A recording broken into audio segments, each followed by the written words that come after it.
Darth Sion was a Sith Lord living during the time of the old Sith Wars and fighting beside Exar Kun and his empire. He was known as the Lord of Pain, and you'll know why in a bit, but for now, no, he kept fighting for the empire as a Sith marauder until Exar Kun was defeated and his empire went out in flames.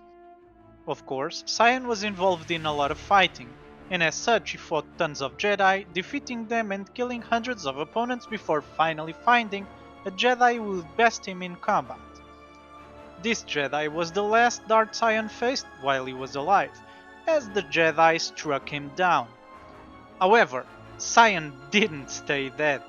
Sion discovered that by focusing and calling upon his hatred and, above all, pain, he was able to keep his soul attached to his body.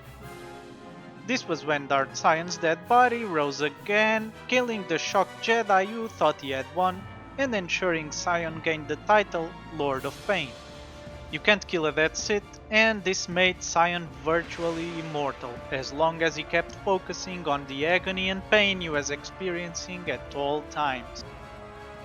His body was mangled and decomposing, but he kept it together and went on to survive the Great Sith War. Sometime later, Darth Revan took the mantle of Dark Lord of the Sith and formed another Sith faction together with his apprentice Darth Malak, who was his former Padawan and whose video I'm linking in the description. However, and you know this if you play the games or watch my past videos, this Sith faction would also crumble. Sion watched from Corriban on how the Sith forces failed once again, but soon he discovered Darth Traya, whose video is, again, on the description. And she was hunting for Force wounds and forming a new Sith dream team of sorts. Darth Traya found two anomalies in the Force, Darth Sion and Darth Nihilus, the Lord of Pain and Lord of Hunger respectively. Sion thought he found his purpose once again, and the three Sith Lords formed what is known as the Sith Triumvirate, who aimed to restore the Sith to glory and wipe out the Jedi from the galaxy.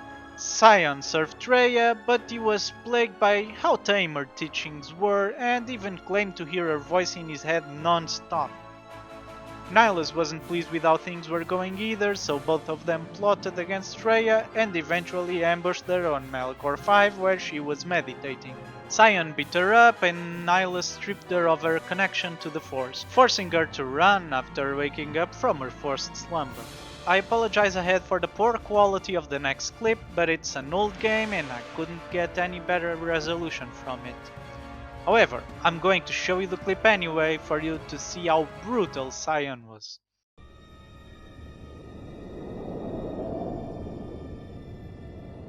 There are dark places in the galaxy where few tread, ancient centers of learning, of knowledge. But I did not walk alone. To be united by hatred is a fragile alliance at best.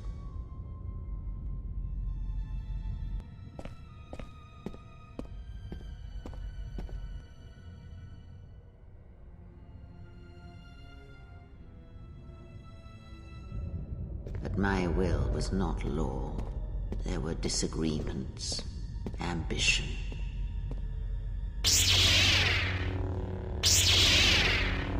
And hunger for power.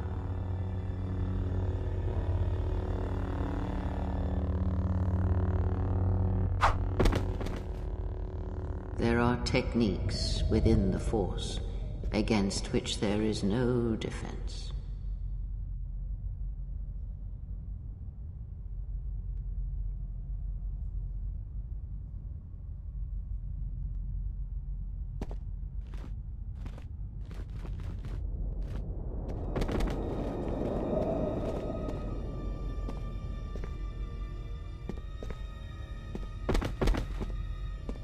I was cast down, stripped of my power, exiled.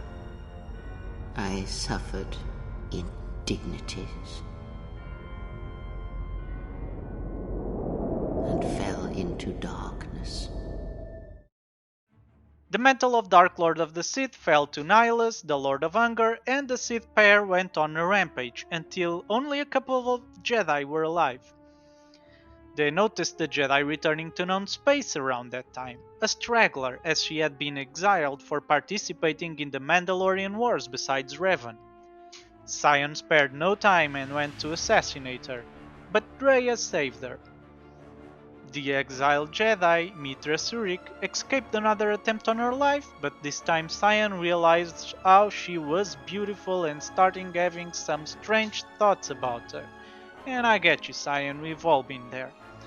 Darth Traya isn't exactly known to be loyal, and she betrayed Jedi Surik, returning to the Sith in order to take command, and she even made Darth Sion bend his knee to her. Darth Nihilus was dead, Surik had killed him, so the mantle was free and she took it. Darth Sion was then ordered by his master Traya to aid Surik on Malachor V and wipe her out.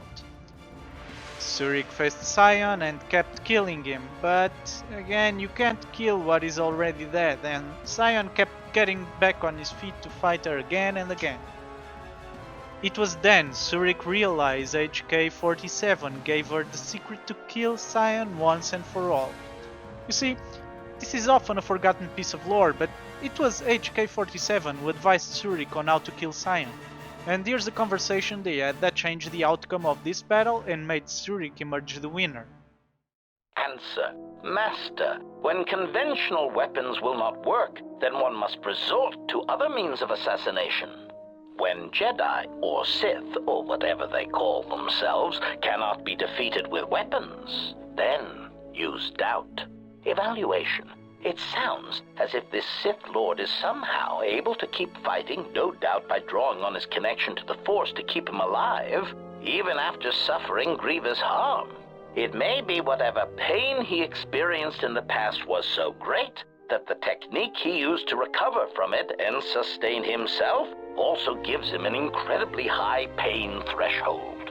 Well, Master, you have heard of Jedi healing techniques. That is certainly possible. The Sith may have their equivalent, although it seems known only to this particular Sith Lord. I know many Jedi and Sith have exhibited strange behavior in near-death situations. This may be another example. Observation. It does seem unlikely, Master, but I have observed that you, allies included, seem to be able to recover from the most grievous injuries, and quickly as well. Perhaps it is not as uncommon as one would think. Besides, it really doesn't matter what you believe. Clarification. Master, I spoke literally. It doesn't matter what you believe, it matters what this Sith Lord believes. If his strength comes from his connection to the Force, then you must undermine that connection, Master. Doubt, Master. It has killed many Jedi, and it has killed many Sith. Make him doubt himself, his beliefs, or his intentions. Such things disrupt connections to the Force, and death soon follows. The only question is what belief or intention he holds dear that would make an effective target. If you should encounter the target in the future, I would bait him into talking and see what you can draw from him that you can use against him. With all of this said and done, Sion understood the price he was paying for immortality, and through doubt, as HK-47 said, another Sith was defeated. This was the end of Darth Sion's history. If you want to know how things went from there, watch my Darth Traya video, and don't forget to give me a thumbs up and subscribing to the channel. Welcome to Star Academy, and I hope you stick around. By the blackouts every other night.